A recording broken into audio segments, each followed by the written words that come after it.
আজকে সকাল ৯টা ৫০ আমাদের সকলের অভিভাবক বিচারপতি আব্দুর রউফ সাহেব মহান রাব্বুল আলামিনের ডাকে সাড়া দিয়েছেন। এই খবরটি আমাদের আমিরের জামাতের কাছে পৌঁছে আমিরের জামাত ডক্টর শফিকুর রহমান উনি একটি প্রোগ্রামে ঢাকার বাইরে আছেন। উনি পরিবারের সদস্যের সাথে যোগাযোগ করেছেন এবং ওনার পক্ষ থেকে আমরা এসেছি।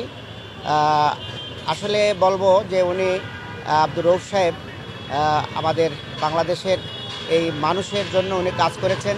উনি ন্যায় ইনসাফ আইনের শাসন প্রতিষ্ঠার জন্য ভূমিকা রেখেছেন।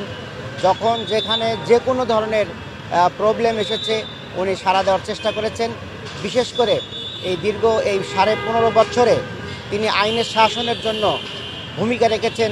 বিভিন্ন সভা সেমিনার সিম্পোজিয়ামে উনি ছুটে গিয়েছেন এবং মানুষের কাছে এসে মানুষের কথা শুনেছেন এবং সকল যারা মজলুম তাদের পক্ষে দাঁড়িয়েছেন এবং ইসলামের জন্য উনি কাজ করেছেন।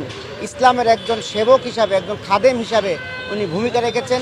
আমরা বাংলাদেশ জামাত ইসলামী মজলুম ছিলাম, নির্যাতিত ছিলাম। আমরা যখনই বিভিন্ন সময়ে ডেকেছি উনি সাড়া দিয়েছেন। এমনকি উনি অসুস্থ অবস্থায়ও উনি আমাদের প্রেস ক্লাবে বিভিন্ন অডিটোরিয়ামে ছুটে গিয়েছেন, আমাদের পাশে দাঁড়িয়েছেন।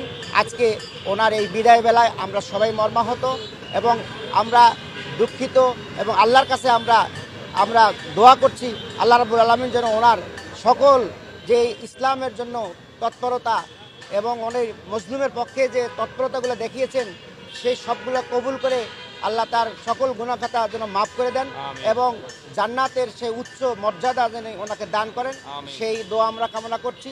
এবং আমরা আগামী যে ওনার কর্মসূচি ঘোষণা করা হলো জানাজার নামাজ, সেখানে আমরা দলমত নির্বিশেষে সকল ধর্মপ্রাণ মুসলিমদেরকে আহ্বান জানাবো ওনার জানাজায় গিয়ে শেষ বিদায় দেওয়ার জন্য এবং আল্লাহর কাছে যেন সবাই মিলে আমরা দোয়া করি আল্লাহ যেন তাকে জান্নাতের উচ্চ মর্যাদা দান করেন।